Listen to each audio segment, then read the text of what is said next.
Pada perjamuan malam terakhir, Yesus berkata kepada murid-murid-Nya, "Jika kamu mengasihi Aku, kamu akan menuruti perintah-perintahku. Aku akan minta kepada Bapa, dan Ia akan memberikan kepadamu seorang penolong yang lain, supaya Ia menyertai kamu selama-lamanya. Jika seseorang mengasihi Aku, ia akan menuruti firman-Ku. Bapa-Ku akan mengasihi dia, kami akan datang kepadanya dan tinggal bersama-sama dengan dia.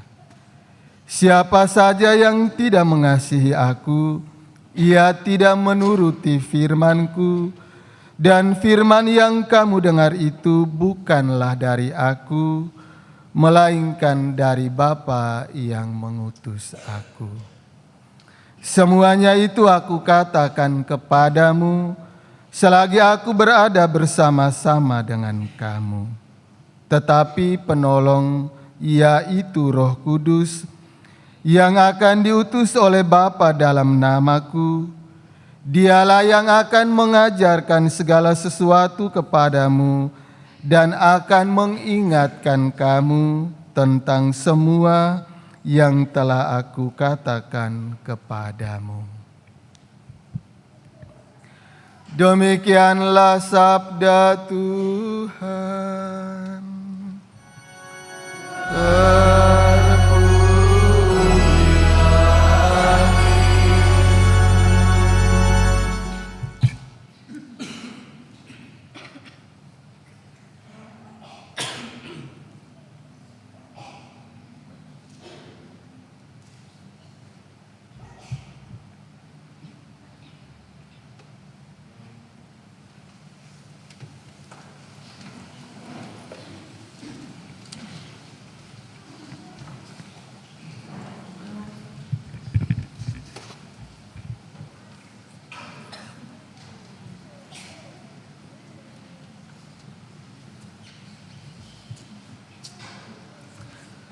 Para suster, oma dan opa, para dadong dan pekak, Bapak Ibu, anak-anak, saudara-saudari, umat beriman yang dikasihi Tuhan, sekali lagi selamat pagi, selamat hari Minggu, selamat Hari Raya Pentakosta.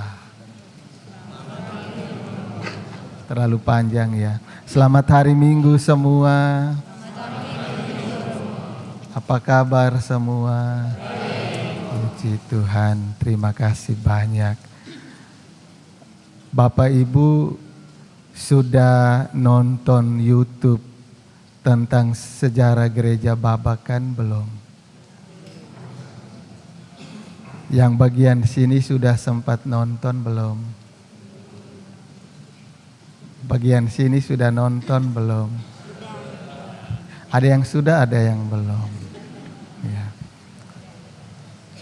Kalau kita pertama waktu tugas di Kulibul, kemudian bertemu dengan orang-orang tua ketika pindah ke Babakan, bertemu dengan orang tua, salah satunya kakek Ludra yang sudah meninggal, kemudian bertemu kakek Sanu dan orang-orang tua, baik yang di Kulibul maupun di sini. Mereka menceritakan bagaimana ketika iman Katolik masuk di wilayah sini, banyak yang terpanggil kemudian dibaptis oleh para misionaris.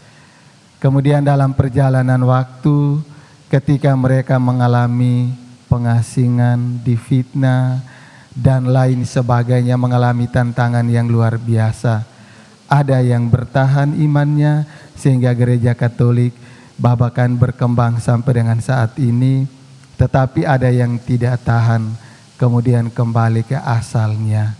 Bahkan bukan pada zaman dulu, sampai saya pindah di sini pun ada yang masih kembali ke agama asilnya. Maka di sini kita melihat dan kita merenungkan bagaimana para pendiri gereja kita itu mengambil pelindung Roh Kudus. Mereka tahu bahwa banyak tantangan ketika iman Katolik masuk dibabakan, dan mereka tahu bahwa tantangan itu akan terus ada selagi manusia masih bernapas. Maka kita lihat, kalau kita baca, kita lihat sejarah pertumbuhan iman Katolik, banyak orang Katolik yang pergi meninggalkan gereja, tetapi juga kita tahu bahwa banyak saudara-saudari dari agama lain yang kemudian memutuskan untuk menjadi Katolik. Itu semua karena karunia Roh Kudus. Roh Kudus tetap bekerja di sepanjang dunia masih ada. Maka kalau kita renungkan dalam Injil Yohanes tadi, Yesus bilang apa? Kalau dia kembali kepada Bapa, dia akan minta, Yesus bilang dia akan minta kepada Bapa supaya mengutus seorang penolong. Ingat, seorang berarti sosok pribadi. Maka banyak orang bertanya, apa itu Allah Tritunggal atau siapa itu Roh Kudus? Pertama-tama orang Katolik harus ingat, Allah Tritunggal termasuk Roh Kudus itu bukan objek untuk dipahami. Ingat ya, objek dengan subjek sama atau beda? Ada guru bahasa Indonesia banyak di sini. Objek sama subjek sama atau beda? Dalam bahasa Indonesia ada subjek, ada predikat, dan ada objek. Objek itu lebih pada barang, subjek itu pribadi. Maka Allah Roh Kudus, Allah Tritunggal pada umumnya itu bukan objek untuk diketahui, tetapi subjek untuk didekati. Maka bukan objek untuk dipahami, tetapi subjek untuk didekati. Maka kalau orang beragama lain bertanya tentang Allah Tritunggal, kita menjelaskan sedetail-detailnya, mereka tidak paham. Karena itu bukan objek tetapi subjek. Nah, pertanyaannya, sejauh ini hingga saat ini orang Katolik merasakan Allah Tritunggal itu subjek atau objek? Banyak orang berbicara tentang Allah, tetapi jarang berkomunikasi dengan Allah. Maka tidak paham tentang siapa itu Allah Tritunggal, siapa itu Roh Kudus.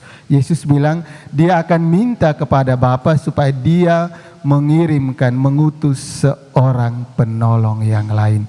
Orang akan merasakan kehadiran Roh Kudus kalau mampu membangun dialog atau komunikasi yang intim dengan Allah Tritunggal. Maka Santo Anselmus Canterbury mengatakan, percaya dulu supaya bisa mengerti. Orang tidak bisa mengerti kalau dia belum percaya.